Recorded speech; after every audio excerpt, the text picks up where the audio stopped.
Welcome to behind the headlines. This is Satish. Steel plant ప్రైవేటీకరణ పక్క, హైకోర్టులో కేంద్రం అఫిడవిట్, బగ్గుమంటున్న కార్మిక సంఘాలు. మరి ఇప్పుడు పార్టీలు ఏం చేయబోతున్నాయి? విశాఖ ఉక్కు ప్రైవేటుకే దక్కబోతుందా?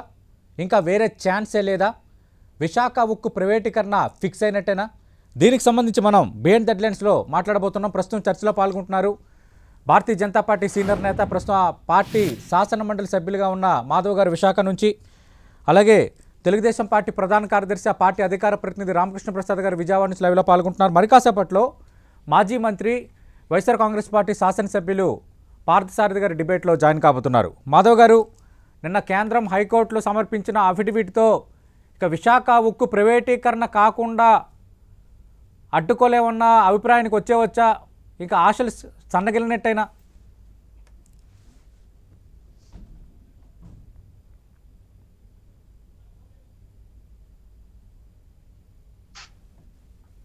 హలో,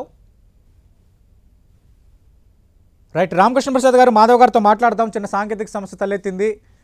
మీ అంచనా ఏంటి? నిన్న కేంద్రం స్పెసిఫిక్గా అఫిడవిట్ దాఖలు చేసింది. గతంలో నీతి ఆయోగ్ సమర్పించిన నివేదిక ఆధారంగానే ఈ ఇనుము ఉక్కు రంగం అనేది నాన్ స్ట్రాటజిక్ రంగంలో ఉంది, వీటిని ప్రైవేటీకరించాలని ఒక నిర్ణయం తీసుకున్నామంటూ స్పష్టంగా చెప్పిన అంశం కనిపిస్తోంది. అసలు ఈ నిర్ణయాన్ని ఒక కమిటీ తీసుకున్నప్పుడు దీన్ని ఎవరు ప్రశ్నించజాలరు, ఎవరు దీని మీద పిటిషన్లు కూడా వేయటం కరెక్ట్ కాదు అంటూ కూడా పేర్కొన్న అంశం మనకు చాలా స్పష్టంగా కనిపిస్తోంది. అంటే ఇంకా విశాఖ ఉక్కు ప్రైవేటీకరణ కాకుండా అడ్డుకోలేమా? ఇంకా అన్ని దారులు మూసుకుపోయినట్టేనా? నమస్తే సతీష్ గారు. నమస్తే సార్. పాల్గొన్న మిత్రులందరికీ కూడా నమస్కారం. ఇక్కడ ఒకటి సతీష్ గారు, చాలా కాలంగా మన రాష్ట్రంలో 3 అంశాల మీద చర్చ జరుగుతూ ఉంటాయి. ఇప్పుడు 4వ అంశం సరే, రాజధాని, పోలవరం, ఈ అంశాలు, మన ప్రత్యేక హోదా, ఈ 3 అంశాలు ప్రధానంగా ఉంటే ఇప్పుడు 4వది ప్రధానమైన అంశం స్టీల్ ప్లాంట్ గురించి వచ్చింది. ఇప్పుడు ఇక్కడ ప్రశ్న ఎక్కడ వస్తా ఉందంటే, కేంద్ర ప్రభుత్వం మేము పాలసీ మ్యాటర్ గా తీసుకున్నామని చెప్తున్నారు. అలాగే కానీ రాష్ట్ర ప్రభుత్వం ఎక్కడ వైఫల్యం చెందుతుందని మేము భావిస్తున్నామంటే, అది పాలసీ మ్యాటర్ లో చేర్చాల్సినటువంటి అంశంగా అది అంశం కాదు. ఏది ఇక్కడ వైజాగ్ స్టీల్ ప్లాంట్ ఈ రోజు ప్రైవేటీకరణ అనేది ఈ రోజే మొదలు కాలేదు, లేదా ఈ రోజే ఆఖరి కాపాడటం లేదు. ఈ ఒక్క ఫ్యాక్టరీని చేయటం లేదు, అంతవరకు మేము కూడా అంగీకరిస్తాం. అదే సమయంలో విశాఖ ఉక్కుకు ఉన్నటువంటి ప్రాధాన్యత, దానికి ఉన్నటువంటి సెంటిమెంట్, అది సాధించడానికి ఉమ్మడి ఆంధ్రప్రదేశ్ లో ప్రాణాలు అర్పించిన త్యాగమూర్తుల యొక్క త్యాగం, దానికోసం రక్తం ఓడ్చినటువంటిది, ఎన్నో రకాలైన ఇబ్బందులకు గురి అయిన తర్వాత సాధించినటువంటి ఆ ఫ్యాక్టరీ ఒకటి. రెండోది, ఈ రోజు గతంలో ఈ ప్రైవేటీకరణ చేసేటువంటి క్రమంలో ఎవరైనా చేసే క్రమంలో వాజ్పేయి గారిని ఒప్పించి దాన్ని సాధించడం జరిగింది ఆనాడు చంద్రబాబు నాయుడు గారు. తర్వాత మన్మోహన్ సింగ్ ప్రభుత్వంలో ఇటువంటిది జరిగే అవకాశం వస్తే అప్పుడు కూడా కాంగ్రెస్ ప్రభుత్వంలో ఒప్పించారు. ఇప్పుడు ఎందుకు వైఫల్యం చెందుతున్నారు? ఎక్కడ వైఫల్యం చెందుతున్నారు స్పష్టం చేయాల్సినటువంటి అవసరం ఉంది. రెండోది. మూడోది, ఒకవేళ కేంద్ర ప్రభుత్వం మేము అన్ని ప్రయత్నాలు చేసినా సానుకూలంగా స్పందించటం లేదని భావిస్తే, రాష్ట్ర ప్రభుత్వం ఏం రోడ్ మ్యాప్ అంటే ఏం పోతా ఉంది అనేది కూడా చెప్పాల్సినటువంటి బాధ్యత. రైట్, ఖచ్చితంగా. మరి కాసేపట్లో మాజీ మంత్రి పార్థసారథి గారు జాయిన్ కాబోతున్నారు కాబట్టి అసలు స్టేట్ గవర్నమెంట్గా ఏపీ సర్కార్ యాక్షన్ ప్లాన్ ఏంటనేది ఖచ్చితంగా అడగబోతున్నాం. అది కూడా మనం మాట్లాడదాం. ప్రస్తుతం డిబేట్లో జాయిన్ అవుతున్నారు బీజేపీ సీనియర్ నేత. రైట్, ప్లీజ్ సార్ జాయిన్ కండి. బీజేపీ సీనియర్ నేత, పార్టీ శాసనమండలి సభ్యులు మాధవ్ గారు. Good morning sir. Good morning. కానీ విశాఖ ఉక్కు ప్రైవేటీకరణ కాకుండా కోరుకుంటున్న వాళ్ళకి ఇది బ్యాడ్ మార్నింగ్ అనే చూడాలా? నిన్నటి వైఖరితో ఇక విశాఖ ఉక్కు ప్రైవేటీకరణ ఫిక్స్ అయిపోయిందని ఒక నిర్ణయానికి వచ్చేయాలా మనం?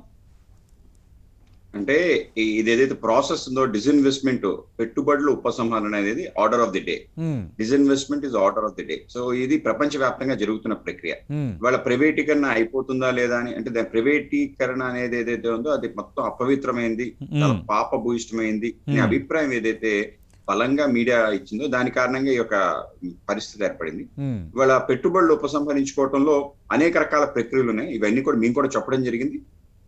పబ్లిక్ సెక్టర్ లోనే ఉండి ఇంకో పబ్లిక్ సెక్టర్ కి ఇచ్చే అవకాశం కూడా పెట్టుబడి ఉపశమనం చేయొచ్చు, ప్రైవేట్ సెక్టర్ లో కూడా ఇవ్వచ్చు. ఈ విధంగా అనేక రకాల అవకాశాలు ఉన్నాయి. ఏ అవకాశం ఉంది ముందుకెళ్తాది అనేది తప్పకుండా ఆలోచించాలి. ఇవాళ వాస్తవాన్ని గుర్తించి అడుగులు వేసే విధంగా మనందరం తయారవ్వాలని అభిప్రాయం. అంటే చిన్న ఎగ్జాంపుల్ ఏంటంటే సమైక్యాంధ్ర మూవ్మెంట్ అందరికీ వాస్తవం తెలుసు, తెలంగాణ ఏర్పడిపోతుందని. తెలంగాణ ఏర్పడిపోతుందన్న సందర్భంలో ఆంధ్ర ప్రాంతంలో ఉండే వాళ్ళందరూ కూడా సమైక్యాన్ని ఏ విధంగా సాధిస్తాం. ఆ రోజు ఉన్న ముఖ్యమంత్రి కూడా ఎట్టి పరిస్థితుల్లో రాష్ట్ర విభజన కానివ్వకుండా సమైక్యాంధ్ర కోసం పోరాటం చేస్తా ఉన్నారు. మన రాష్ట్ర విభజన అవుతున్నప్పుడు రాష్ట్ర ప్రయోజనాలు ఏమిటి, వాటి కోసం మనం ఆలోచించాలి. విభజన చట్టం కోసం ఆలోచించాలంటే ఒక్క పార్టీ కూడా దాని గురించి ఆలోచించలేదు, భారతీయ జనతా పార్టీ మినహాయించి. అలాగే ఇవాళ డిజిన్వెస్ట్మెంట్ అనేది ఒక ప్రాసెస్. పెట్టుబడులు ఉపశమనం చేస్తున్న సందర్భంలో ఎవరైతే స్టేక్ హోల్డర్స్ ఉన్నారో వాళ్ళకి రక్షణ కవచంగా మీ అందరం నిలబడాలి, రాజకీయ పార్టీలందరూ.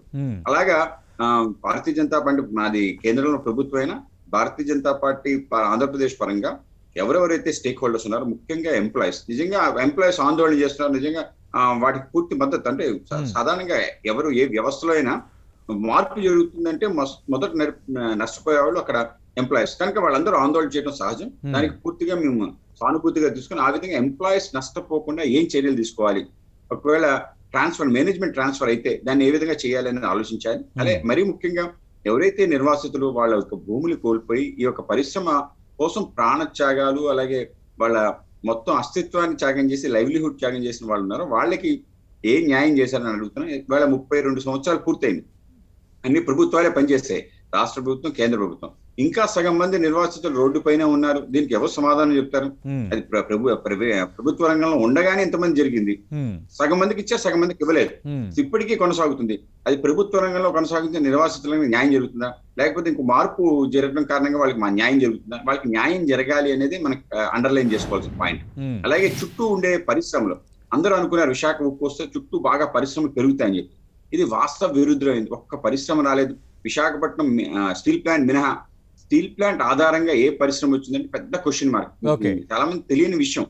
కేవలం ఒక 300 పరిశ్రమలు వస్తాయని అనుకున్న కేవలం 30 పరిశ్రమలే MSME supply to steel plant చేశాయి. మొత్తం కలిపి ఎంత టర్న్ ఓవర్ చేస్తున్నారంటే కేవలం 100 కోట్ల మాత్రమే. ఇది ఒక వాస్తవాన్ని చూసి చాలా బాధ అనిపిస్తుంది. ఒక పరిశ్రమ అంత పెద్ద పరిశ్రమ వస్తే చుట్టుపక్కల ఎంత పెద్ద పరిశ్రమ రావాలి, ఎంత పెద్ద టౌన్షిప్స్ రావాలి, ఒక నగరమే తయారవ్వాలి. జంషెడ్పూర్ లాంటి నగరం తయారవ్వాలి.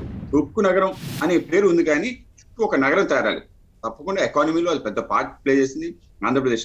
ఈ విధంగా జరగాలని నేను కోరుకుంటున్నాను. నిజంగా ఏంటంటే స్టీల్ ప్లాంట్ దాని production capacity 20 million metric ton ఏదైతే లక్ష్యం పెట్టుకున్న లక్ష్యం చేరాలి. ఆ లక్ష్యం కారణంగా ఎంప్లాయ్మెంట్ పెరగాలి. 1,00,000 ఉద్యోగాల కోసం ఈ ప్లాంట్ పెట్టారనేది వాస్తవం. ఎప్పుడు కూడా 20,000 మించి ఉద్యోగాలు ఈ ప్లాంట్ నుంచి రాలే. అంటే స్థాపించగలిగింది 1992కి డెడికేట్ చేసినప్పుడు మనం పివి నరసింహారావు గారు. అప్పటి నుంచి నేటి వరకు ఇన్ని ఉద్యోగాలు రాలేదు. కేవలం ఆ పరిశ్రమతో చుట్టూ ఆధారపడిన అనేక పరిశ్రమలు రావడం, ఉద్యోగాలు పెరగాలి. సో ఈ వాస్తవాలు ఏవైతున్నా వీటిని గుర్తించి వాస్తవికత ఆధారంగా ముందుకెళ్ళాలి. నష్టపోకూడదు, స్టీల్ ప్లాంట్ మూతపడకూడదు, స్టీల్ ప్లాంట్ ఇంకా ద్విగుణీకృతమై ముందుకెళ్లాలని అభిప్రాయం. ఎఫిడవిట్ అనేది లీగల్ ప్రాసెస్ లో భాగంగా వాడు వేయటం జరిగింది.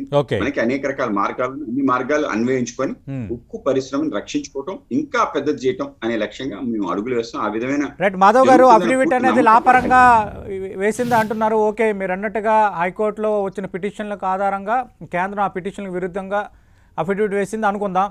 కానీ వీటితో పాటు వేరే మార్గాలు కూడా ఉన్నాయంటున్నారు. అంటే ఏ మార్గం ఉన్నా ఇది పెట్టుబడుల ఉపసంహరణకు ఆపే మార్గం కాపోదు కదా.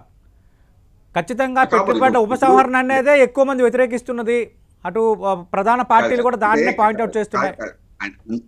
అది ప్రధాన పార్టీలందరూ కూడా అపరిపక్వత అంటే అసలు అర్థం చేసుకోకుండా మాట్లాడుతున్నారని, వాళ్ళ ప్రైవేటీకరణ అనే మాటని ఒక బూత్ పదంలా చూడటం కారణంగా అందరూ కూడా మేము ఆపేస్తాం ప్రైవేటీకరణ కూడా వైసీపీ గానీ, టీడీపీ గానీ, కమ్యూనిస్ట్ పార్టీలు గానీ ఏ విధంగా మాట్లాడతారు నాకు అర్థం కాదు. నిజంగా నేను రాజకీయ పార్టీలు అన్ని పార్టీల యొక్క మేనిఫెస్టోలు వాళ్ళ యొక్క చరిత్ర చూస్తే ఏ పార్టీ ప్రైవేటైజేషన్ వ్యతిరేకంగా ఉందంటే ఏ పార్టీ లేదు, ఇంక్లూడింగ్ కమ్యూనిస్ట్ పార్టీలు. ఎందుకంటే వాళ్ళు వెస్ట్ బెంగాల్ లో చేసింది విపరీతమైన ప్రైవేటైజేషన్ చేశారు.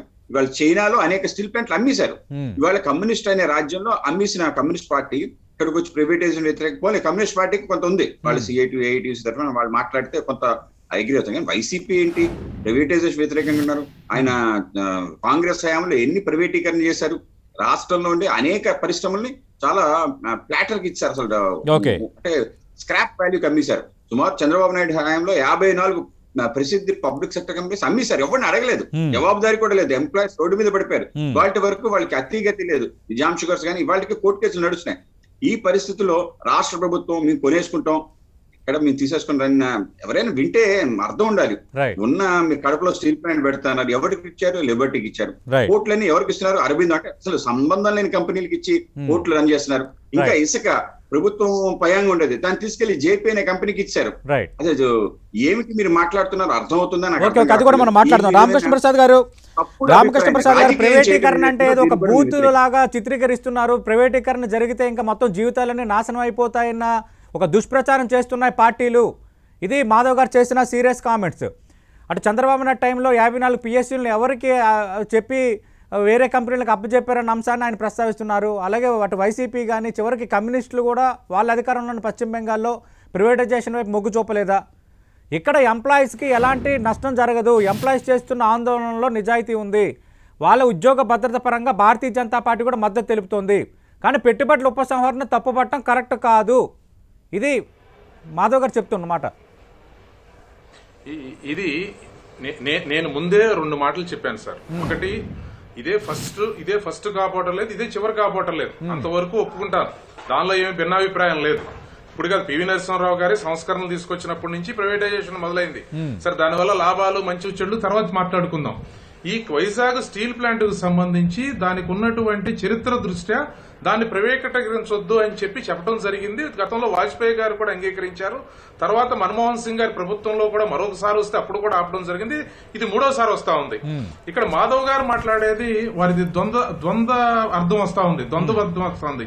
ఒకటి, ప్రైవేటైజేషన్ తప్పు కాదు అంటానే ఇది ప్రైవేటైజేషన్ చేయడానికి, ప్రైవేటైజేషన్ తప్పు కాదంటానే ఇది ప్రైవేటైజేషన్ చేయడానికి మేము కూడా వ్యతిరేకిస్తున్నాము, మేము కూడా కార్మికులకు మద్దతు ఇస్తున్నాం అంటారు.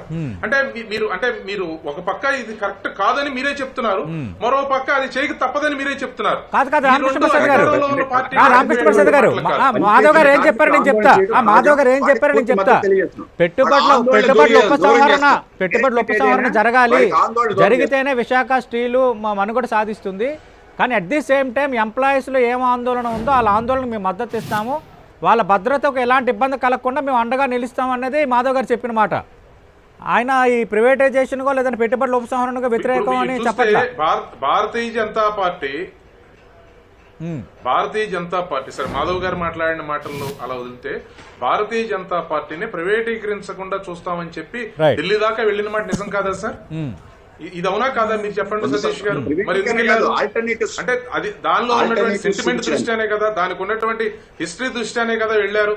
నేను ఇక్కడ అనేది ఏంటంటే 2 విషయాలు. ఇంకొక విషయం చెప్పేది, కేంద్ర ప్రభుత్వానికి, గౌరవ కేంద్ర ప్రభుత్వాన్ని నేను సూచన చేసేది, రాష్ట్ర ప్రభుత్వ వైఫల్యాలు అది మాట్లాడదాం. శారద గారు వచ్చినాక నేను మాట్లాడతాను.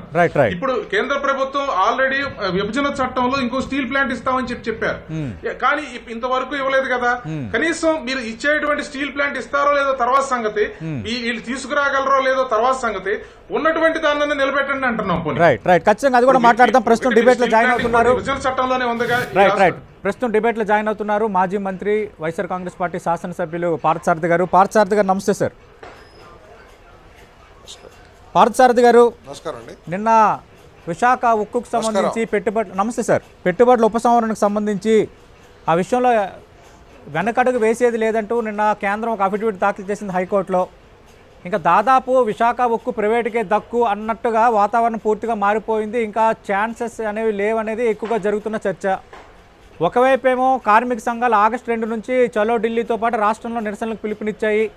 రాష్ట్ర ప్రభుత్వం రెస్పాండ్ అవ్వాలని కోరుతున్నాయి. అవ్వకపోతే ప్రజాప్రతినిధులు ఇల్లును కూడా ముట్టడిస్తాము అంటూ నిన్న ఒక ప్రకటన కూడా చేశారు. ఈ పరిస్థితుల్లో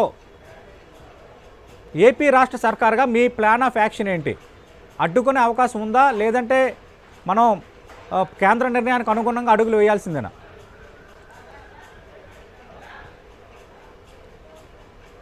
వైఎస్ఆర్ కాంగ్రెస్ ప్రభుత్వం విశాఖ ఉక్కు ప్రైవేటీకరణకి పూర్తి వ్యతిరేకం. ముఖ్యమంత్రి గారు కూడా అనేక దఫాలు ఈ యూనిట్ని ఏ విధంగా ప్రాఫిట్లోకి తీసుకురా, లాభాల దిశలో నడిపించవచ్చు, ఇది ప్రైవేటీకరణ మూలంగా ఏ విధంగా ప్రభుత్వాలు, భారత ప్రభుత్వం కానివ్వండి, రాష్ట్ర ప్రభుత్వం కానివ్వండి, ఏ విధంగా నష్టపోతుంది, ఇవన్నీ కూడా ఏ విధంగా నష్టపోతుంది అని చెప్పేసి చాలా డీటెయిల్డ్గా చెప్పడం జరిగిందని చెప్పేసి మనం చేస్తాం. ఈ బీజేపీ ఈ విషయంలో చాలా మొండిగా తన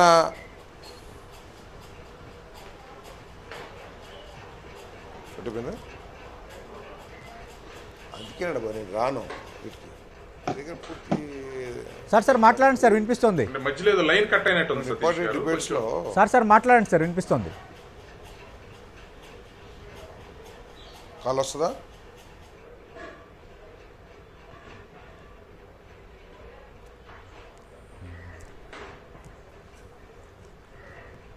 రైట్, సతీష్ మళ్ళీ గారు, పార్థసారథి గారితో మాట్లాడే ప్రయత్నం చేద్దాం. కొంత సాంకేతిక సమస్య విషయాల్ని తలెత్తుతోంది. స్పష్టం చేయమన్నారు రైట్, మాధవ్ గారు, పార్థసారథి గారు అంటున్నారు బీజేపీ మొండిగా వెళ్తోంది, ఎట్టి పరిస్థితుల్లో ప్రైవేటీకరణ కాకుండా అడ్డుకుంటాము, రాష్ట్ర ప్రభుత్వం వెరీ క్లియర్, ప్రైవేటీకరణను మేము రాష్ట్ర ప్రభుత్వంగానే వ్యతిరేకిస్తున్నాం అంటున్నారు.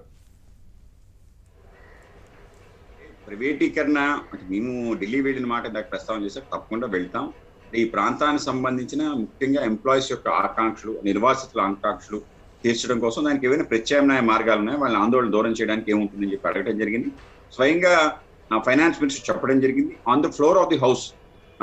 మా అనురాగ్ ఠాకూర్ గారు క్వశ్చన్ కి సమాధానంగా మన ఎంపీలు అడిగిన దానికి చెప్పారు, we will held consultations all RINL stake holders before disinvestment which is being done in the interest of the employees. ఈ మాటలు ఏవైతే ఉందో వీటిని అర్థం చేసుకుని మేము ఎవరైతే స్టేక్ హోల్డర్స్ వాళ్ళ యొక్క ఆందోళనని కూడా తీసుకెళ్ళడం రైట్, మాధవ్ గారు, ఖచ్చితంగా మీతో మాట్లాడే ప్రయత్నం చేస్తాను. ఒకసారి ప్రభుత్వ వర్షన్ తీసుకునే ప్రయత్నం చేద్దాం. పార్థసారథి గారు చెప్పండి sir, me plan of action ఎలా ఉండబోతోంది? అదేనండి, ఇప్పుడు బీజేపీ చాలా మొండిగా అహంకారపూరితంగా ప్రవర్తిస్తుందనడానికి విశాఖ ఒకే ఉదాహరణ. ఎందుకంటే ఈ స్టీల్ బిజినెస్లో ఒకసారి నష్టపూర్వకంగా, ఒకసారి లాభదాయకంగా ఉండే వ్యాపారం మనందరికీ తెలుసు. దాని హిస్టరీ చూసినట్లయితే చాలా దఫాలు ఇదే విశాఖ ఉక్కు నష్టాల్లో నుంచి లాభాల్లోకి వచ్చి నష్టాలన్నింటినీ కూడా పూడ్చుకున్న సందర్భాలు కూడా ఈ విశాఖ ఉక్కు చరిత్రలో ఉంది. ఇప్పుడు దీని విలువ కేవలం ఆ మిషనరీ తర్వాత ప్లాంట్ అండ్ మిషనరీ తర్వాత ఫ్యాక్టరీ బిల్డింగ్సే కాకుండా దానికి సంబంధించి లక్షల కోట్ల విలువ చేసే భూములు కూడా ఉన్నాయి. ఆ రోజు విశాఖ ఉక్కు విశాఖపట్నం వస్తుందనే ఉద్దేశంతో పేదలు భూములు ఇచ్చారు. అవన్నీ కూడా ప్రైవేట్ పరం చేయడం అనేది సబబు కాదు, కరెక్ట్ కాదు. ఇప్పుడు కూడా దాన్ని లాభాల దిశలో నడిపిస్తానికి చాలా మార్గాలు ఉన్నాయి. కేవలం బీజేపీ మొండి వైఖరితో ఆ అవకాశాలన్నింటినీ కూడా ఆలోచన చేయకోకుండా దాన్ని ప్రైవేటీకరణ చేయాలని చెప్పేసి ఆలోచిస్తుంది. దీన్ని మేము ఖండిస్తున్నాం. మా ప్రభుత్వం కూడా దీనికి వ్యతిరేకమే. తప్పకుండా ముఖ్యమంత్రి గారి నాయకత్వంలో ఏ విధంగా దీన్ని ఆపడానికి ప్రయత్నం చేయాలనేది ప్రభుత్వం ఆలోచిస్తుందని చెప్పేసి నేను తెలియజేస్తాను. అంటే పార్థసారథి గారు, కేంద్రం స్టాండ్ వెరీ క్లియర్. ఎందుకంటే నిన్న అఫిడవిట్లో చాలా స్పష్టంగా చెప్పారు, పూర్తి స్థాయిలో పెట్టుబడులు ఉపసంహరించాలని కేబినెట్ కమిటీ నిర్ణయం తీసుకుంది. జనవరి 27 నిర్ణయం తీసుకున్నాం. దేశ ఆర్థిక వ్యవహారాలపై నిర్ణయం తీసుకునే అధికారం కేంద్రానికే ఉంటుంది. ఇంకో మాట ఏంటంటే అసలు ఇటువంటి అంశాల్లో కోర్టులు జోక్యం కూడా చేసుకోజాలంటూ ఒక ప్రకటన ఇచ్చారు ఒకటి. అలాగే నిన్న ప్రస్తుతం బీజేపీ రాజ్యసభ సభ్యుడిగా ఉన్న టీజీ వెంకటేష్ ఒక ప్రశ్నలు లేవనెత్తారు రాజ్యసభలో. అంటే ప్రధానంగా ఈ స్టీల్ డెవలప్మెంట్ ఫండ్ అని ఉంది కదా, దీని ద్వారా నష్టాల్లో ఉన్న స్టీల్ ప్లాంట్స్కు గతంలో మీరు సహాయం చేశారు కదా, అలాగే విశాఖ స్టీల్ ప్లాంట్కి సంబంధించి పెట్టుబడులు ఉపసంహరణ కాకుండా ఈ విధంగా సహాయం చేసి దాన్ని నిలబెట్టే అవకాశం ఏమైనా ఉందా అని నిన్న బీజేపీ రాజ్యసభ సభ్యుడు టీజీ వెంకటేష్ ఒక ప్రశ్న లేవనెత్తారు. దానికి కేంద్ర ఉక్కు శాఖ మంత్రి రామచంద్ర ప్రసాద్ సింగ్ ఇచ్చిన జవాబు ఏంటంటే అది ఉత్పన్నం కాదు, అలాంటి సాయం చేయదలుచుకోలేదని చెప్పారు. అంటే ఏ విధంగా చూసుకున్న మార్గాలన్నీ మూసుకుపోతున్నాయి. మీరు భరోసా ఇవ్వగలరా రాష్ట్ర ప్రభుత్వంగా ఎట్టి పరిస్థితుల్లో ప్రైవేటీకరణ కాదు అని? నేను చెప్పేది ప్రైవేటీకరణ ఆపుతానికి మేము అన్ని విధాల ప్రయత్నం చేస్తాము. ప్రభుత్వం తరఫు నుంచి ఎటువంటి పోరాటం చేయాలో, లేకపోతే రాష్ట్ర ప్రభుత్వం నుంచి దీన్ని లాభదాయకంలోకి తీసుకురావడానికి ఏదైనా రాష్ట్ర ప్రభుత్వం నుంచి ఏదైనా చర్యలు తీసుకోవాల్సి వస్తే దానికి కూడా సిద్ధంగా ఉన్నామని చెప్పేసి కూడా తెలియజేస్తాను. ఏ అవకాశాన్ని పరిశీలించుకోకుండా మొండిగా ఉత్పన్నం కాదు అని చెప్పడం అనేది వాళ్ళ అహంకారానికి నిదర్శనం అని చెప్పేసి కూడా నేను తెలియజేస్తున్నాను. ఎందుకంటే ఈ స్టీల్ ప్లాంట్ని లాభదాయకంలోకి తీసుకొస్తాను, ప్రాఫిట్లోకి తీసుకొస్తానికి చాలా మార్గాలు ఉన్నాయి. ప్రైవేటు స్టీల్ ప్లాంట్లు అన్నీ కూడా ఓన్ మైన్స్ని పెట్టుకుంటే ఒక భారతదేశానికి సంబంధించి 130 కోట్ల జనాభాకి సంబంధించిన సొంత ఆస్తికి మన ఓన్ మైన్స్ ఇవ్వలేకపోతాం అనేది మన ఆలోచనలో తప్పని చెప్పేసి నేను భావిస్తా ఉన్నాను. అదేవిధంగా ఏదైతే అప్పులు ఇచ్చామో దాన్ని ఈక్విటీలోకి మార్చామనుకోండి, ఆ ఆస్తి మనకి మిగిలిపోయే అవకాశం ఉంది. దాన్ని ఆ విశాఖ ప్లాంటు లాభాల్లోకి వెళ్ళే మార్గం కూడా అవకాశం కూడా ఉందని చెప్పేసి తెలియజేస్తా ఉన్నాను. బీజేపీ తప్పకుండా దీన్ని ఆలోచించాలి. లేకపోతే ఆంధ్రప్రదేశ్ ప్రజలందరూ కూడా బీజేపీకి తగిన బుద్ధి చెప్తారని చెప్పేసి కూడా ఈ సందర్భంగా తెలియజేస్తా ఉన్నాను. వైసీపీ ప్రభుత్వం మాత్రం దాన్ని ప్రైవేటీకరణ ఆపడానికి మేము అన్ని విధాల అన్ని మార్గాల్లో కూడా ప్రయత్నం చేస్తామని చెప్పేసి తెలియజేస్తాం. రైట్, రామకృష్ణ ప్రసాద్ గారు, అన్ని విధాలుగా ఏ మార్గం ఉన్నా ప్రైవేటీకరణ కాకుండా అడ్డుకుంటాము, పెట్టుబడుల ఉపసంహరణ అడ్డుకుంటాం అంటున్నారు పార్థసారథి గారు. ఇక పార్థసారథిగా సరే ఇక ఏం చెప్పాలో తెలవకెలా చెప్పినట్టు అనిపిస్తుంది. కానీ ఇక్కడ వారిని గమనించవలసిన అంశం, వాజ్పేయి గారి హయాంలో చంద్రబాబు నాయుడు గారి నాయకత్వంలో ఆపిన మాట నిజం. తర్వాత మన్మోహన్ సింగ్ గారి ప్రభుత్వంలో అప్పుడు నాకు గుర్తున్నంతలో సారథి గారు కూడా మంత్రిగా ఉన్నట్టున్నారు ఆ కేబినెట్ లో. అప్పుడు కూడా ఇలాంటి ప్రపోజల్ వస్తే వాళ్లే ఆపిన మాట నిజం. ఇది ఇప్పుడు నేనేమి ఈ క్రెడిట్ ఏదో తెలుగుదేశం కాంగ్రెస్ కానీ పార్టీ పరంగా ఇవ్వటల్లా, ఇది రాష్ట్రం యొక్క గొప్పతనం, ఇవాళ రాష్ట్ర ప్రభుత్వం యొక్క ఘనత. ఈ రోజు ఎక్కడ ఎందుకు రాష్ట్ర ప్రభుత్వం వైఫల్యం చెందుతుంది? వ్యక్తిగతంగా నేను లాభం చెందుతాను నష్టపోతాను, లేదంటే తెలుగుదేశం లాభం చెందుతో నష్టపోద్దో, లేదా భారతీయ జనతా పార్టీ లాభం చెందుతో నష్టపోద్దో, మాధవ్కి లాభం వస్తుందో నష్టపోద్దో తర్వాత సంగతి అండి. కానీ ఇది వ్యక్తిగతమైన అంశం కాదు కదా. భారతీయ జనతా పార్టీ నష్టపోద్దని మనం అనేసి ఊరుకోవడం కాదు కదా. మనం ఏం చేయదలిసామని చెప్పాలి కదా ప్రజలకి. ఇప్పుడు ఇక చాలా కాలంగా మీరు చెప్పారు జనవరి 20, ఇవాళ ఎక్కడ ఉన్నామండి? జూలై ఆఖరు అంటే ఆగస్టులో ఉన్నాం. అంటే సుమారు 8 నెలల కాలం నుంచి ఈ చర్చ జరుగుతుంది. 8 నెలల కాలం నుంచి జరుగుతున్న ఈ చర్చలో జరిగినటువంటి అంశం ఏంటి? ఎస్, ముఖ్యమంత్రి గారు చాలా సీరియస్ గా స్పందిస్తున్నారు, దీని మీద మాట్లాడాలని, దీని మీద కఠినంగా ఉన్నారు, ఏదో అంటున్నారు. ఏం చెప్పారు? ఈయన ఏం వెళ్ళారు, అక్కడ ఏం మాట్లాడారు, వారేం చెప్పారు? ఇది స్పష్టం చేయండి. లేదు, వారు అంగీకరించాల, మీరేం చేయబోతా ఉన్నారు చెప్పండి. రాష్ట్ర ప్రజలకు సంబంధించినటువంటి ఆస్తి కదా అది. రాష్ట్ర ప్రజలు ఏదో మామూలుగా ఏదో అంటే నేను అనేది బడ్జెట్ కేటాయింపుల్లో భాగంగా ఇంకోటి రాలేదు కదా. అది ఒక పెద్ద పోరాటం ద్వారా వచ్చినటువంటిది. అది కదా సెంటిమెంట్.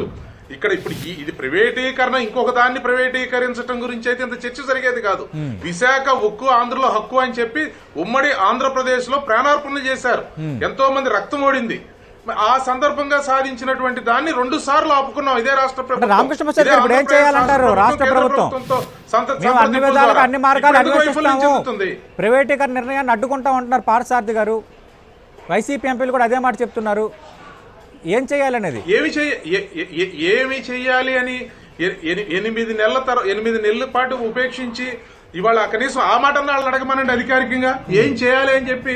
ఈ రాష్ట్రంలో ఉన్న రాజకీయ పార్టీలను అడుగుతారో, ఇతర పోరాడేటువంటి వాళ్ళని అడుగుతారో, కార్మిక సంఘాలను అడుగుతారో, ప్రజలను అడుగుతారో, ఏం చేయాలని అడగమనండి. ప్రజలు ముందుకు వస్తారు.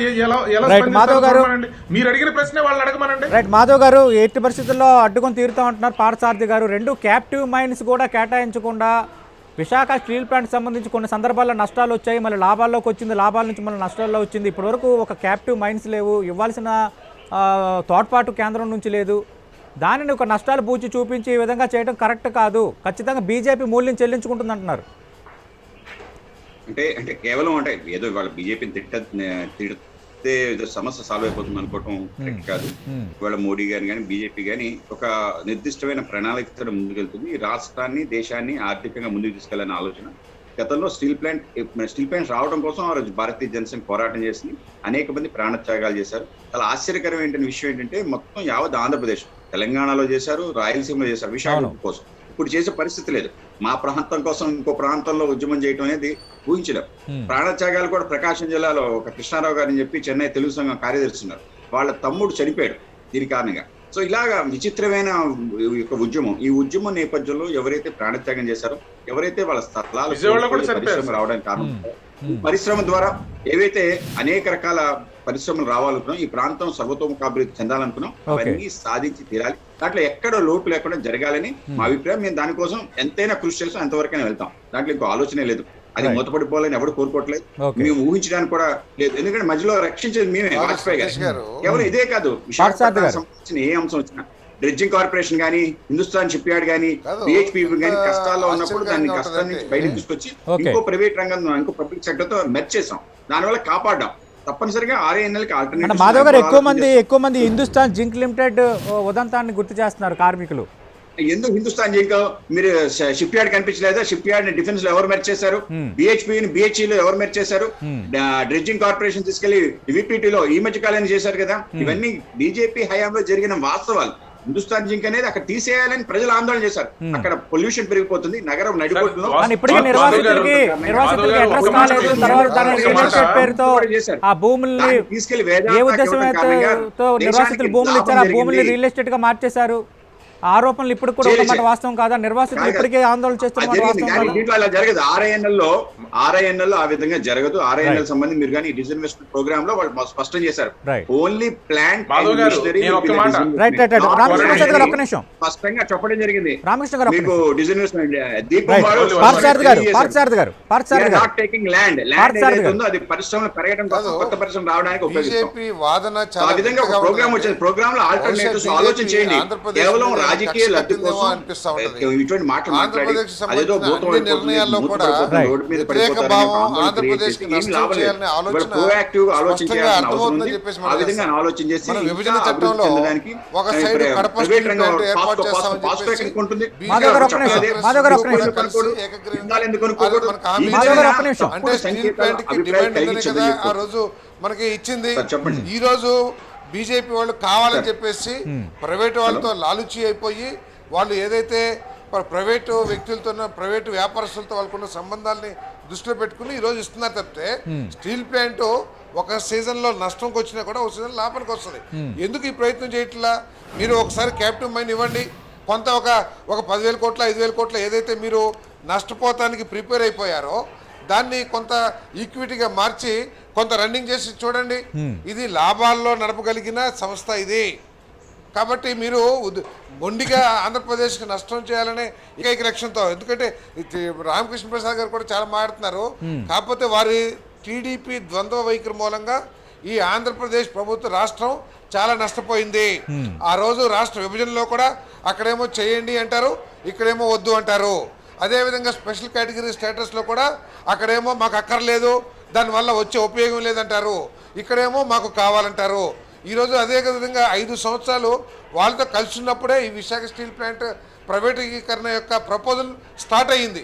ఆ రోజే కనుక గట్టిగా వ్యతిరేకించినట్లయితే అసలు ఈ ప్రపోజల్ ఇంత దూరం కూడా వచ్చి ఉండేది కాదు. అసలు మొట్టమొదటి తుంచేసినట్లయితే ఈ ఆలోచన వచ్చేది కాదు. ఈ ప్రభుత్వం ఇంత దూరం వచ్చిన తర్వాత మన కొద్దిగా ఈగోయిజంకి వెళ్ళి వెనక్కి వెళ్ళటానికి ఏమైనా ఆలోచిస్తుందేమో కానీ ఆంధ్రప్రదేశ్ ప్రజల తరఫున రిక్వెస్ట్ చేసేది ఏంటంటే ఈ ప్లాంట్ ని లాభాల బాటలో నడపడానికి అన్ని అవకాశాలు ఉన్న యూనిట్ ఇది. చాలా మంది భూములు ఉన్నాయి. దీన్ని రియల్ ఎస్టేట్ వ్యాపారంగా మార్చుకోవడానికి ప్రైవేట్ సంస్థలు ముందుకు వస్తున్నాయి. దయచేసి బీజేపీ మాధవ్ గారిని రిక్వెస్ట్ చేస్తా ఉన్నాను, ఈ తెలుగు నాయకుడిగా, తెలుగు రాష్ట్రానికి సంబంధించిన నాయకుడిగా మీరు ఆలోచన చేయండి. ఈ ఆర్ఐఎన్ఎల్ ని ప్రాఫిట్ లో నడపడానికి అన్ని అవకాశాలు, దాని విలువ మీరు ఏదైతే కట్టారో దానికి 4-5 ఇంతలు ఉంది. కాబట్టి పెట్టుబడుల ఉపసంహరణ అనేది జరగడం ఖాయం. దాన్ని ఎవరు అడ్డుకోలేరు. ఉద్యోగుల భద్రతకు సంబంధించి మేము కూడా పోరాడతామని మాధవ్ గారు చాలా స్పష్టంగా చెప్తున్నారు. అసలు ఇది అడ్డుకుంటామని అటు టీడీపీ వైసీపీ 2 పార్టీలు మోసం చేస్తున్నాయి.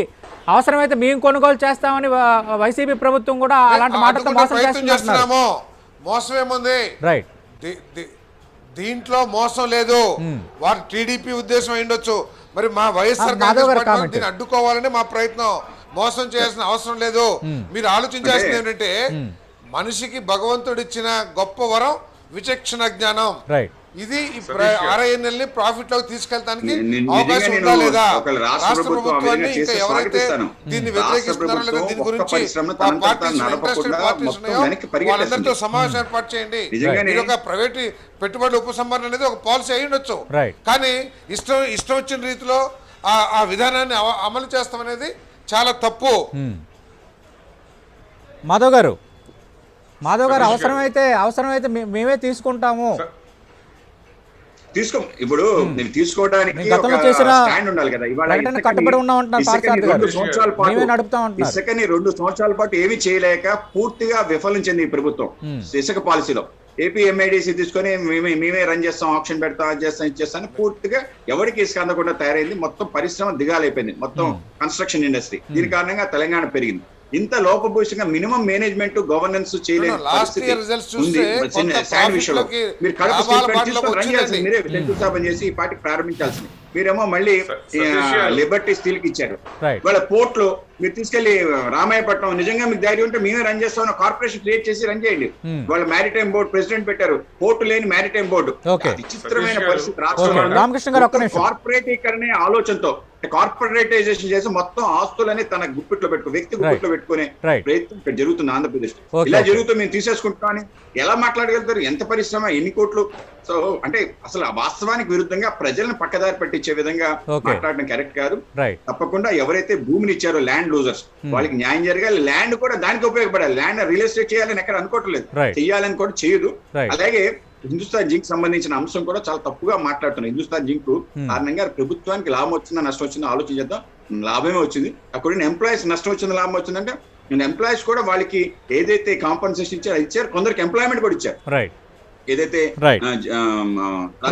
ప్రస్తుతం ఫోన్ లైన్ లో ఉన్నారు సిఐటియు నేత, అలాగే విశాఖ ఉక్కు ప్రైవేటీకరణ వ్యతిరేకంగా జరుగుతున్న ఉద్యమానికి నేతృత్వం ఇస్తున్న నరసింహరావు గారు. రామకృష్ణ గారు ఒక్క నిమిషం దయచేసి మీకు అవకాశం ఇస్తాను. రైట్. నరసింహరావు గారు, ఖచ్చితంగా విశాఖ ప్రైవేటీకరణ జరగకుండా అన్ని ప్రయత్నాలు చేస్తామని మాజీ మంత్రి సీనియర్ శాసనసభ్యులు పార్థసారథి గారు అధికార పార్టీ తరఫున చెప్తున్నారు. అవసరమైతే పోరాటంలో మేము భాగస్వామ్యం అవుతామని తెలుగుదేశం పార్టీ నేత రామకృష్ణ ప్రసాద్ గారు అంటున్నారు. మీరు ఇప్పుడు ఏం కోరుకుంటున్నారు? ప్రైవేటీకరణ అయితే జరగబోతుంది, అదే అంటే పెట్టుబడుల ఉపసంహరణ అయితే జరగబోతుంది. ఉద్యోగుల విషయంలో ఎలాంటి సమస్య రాకుండా వాళ్ళ భద్రతకు సంబంధించి మేము అండగా ఉంటాము, అలాగే భద్రత కల్పిస్తామని స్పెసిఫిక్గా అందులో చెప్పారు కూడా అని మాధవ్ గారు అంటున్నారు. ఇంకా నమ్మకం ఉందా పెట్టుబడుల ఉపసంహరణ అడ్డుకుంటామని? నరసింహరావు గారు hello. Right. Phone line cut అయినట్టుంది, సాంకేతిక సమస్యలు ఎక్కువగా తలెత్తున్నాయి ఈరోజు. రామకృష్ణ ప్రసాద్ గారు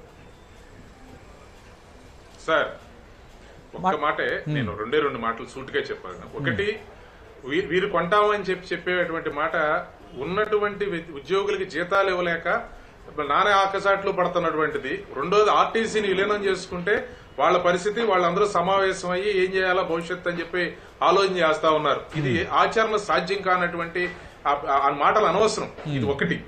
రెండోది, ఈ రాష్ట్రంలో కాకుండా మిగిలినటువంటి రాష్ట్రాల్లో ఇదే రకమైన ఉక్కు ఫ్యాక్టరీ ఇలాగే సాధించుకుని ఉంటే అటువంటిది ప్రైవేటీకరణ చేసే సాహసం కేంద్ర ప్రభుత్వం చేసుండేదా? ఒకవేళ చేసిన రాష్ట్ర ప్రభుత్వం సమర్థత మీద ఆధారపడి నిర్ణయం మార్చుకున్నటువంటి సందర్భం గతంలో 2 ఉదాహరణలు ఉన్నాయి. ఇప్పుడు ఎందుకు మార్చుకోలేకపోతున్నారు? ఎందుకు వాళ్ళ యొక్క అభిప్రాయాన్ని మార్చలేకపోతుందంటే ఈ రాష్ట్ర ప్రభుత్వం వారి యొక్క అసమర్థతే. అదే అసమర్థత అంటారు సార్. అసమర్థత అంటే వేరే కాదు, ఇన్ఎఫిషియన్సీ. పార్థసారథి గారు, ఇప్పుడు గతంలో 2 సార్లు జరిగింది, గతంలో లేదా పార్థసారథి గారు ఇప్పుడు ఇది స్పష్టం అవుతా ఉంది. మేమే అధీనంలోకి తీసుకుంటాం, మేమే కొనుగోలు చేస్తామని మోసం చేస్తున్నారని అటు బీజేపీ అంటుంది, ఇటు టీడీపీ అంటుంది. 2 ముఖ్యమంత్రి స్పందించాలని కార్మిక సంఘాలు కోరుతున్నాయి. ముఖ్యమంత్రి స్పందించే అవకాశం ఉందా? తెలుగుదేశం పార్టీ ఇందాక చెప్పిన ద్వంద్వ వైఖరి అని చెప్పేసి రాష్ట్ర హితంలో కూడా రాష్ట్ర ప్రభుత్వానికి సహకరించే జ్ఞానం లేదని చెప్పేసి స్పష్టమవుతా ఉంది. లేదు, ఒకవేళ మాకు ఇవ్వమని మేమేమి డిమాండ్ చేస్తలా, మీరు ప్రైవేటీకరణ చేయవద్దు, మీరు చేయలేకపోతే ఇప్పుడు ప్రభుత్వానికి దానికి చాలా డిఫరెన్స్ ఉంటాయండి. అన్నీ కూడా ఈ మన కరోనా టైంలో ప్రపంచ దేశాల్లోనే జీతాలు ఇవ్వలేని పరిస్థితులు చాలాసార్లు ఉత్పన్నమైనాయి.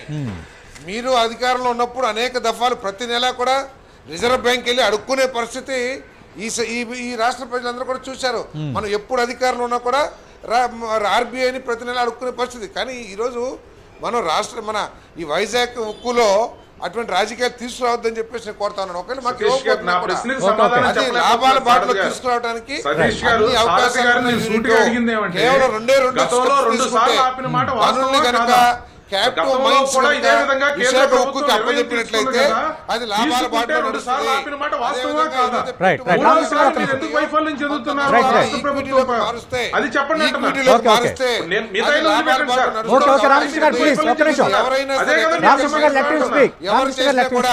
ఫైనాన్షియల్ మ్యాటర్స్ లో అవగాహన ఉన్న ఏ వ్యక్తి అయినా సరే అది చెప్పగలరు.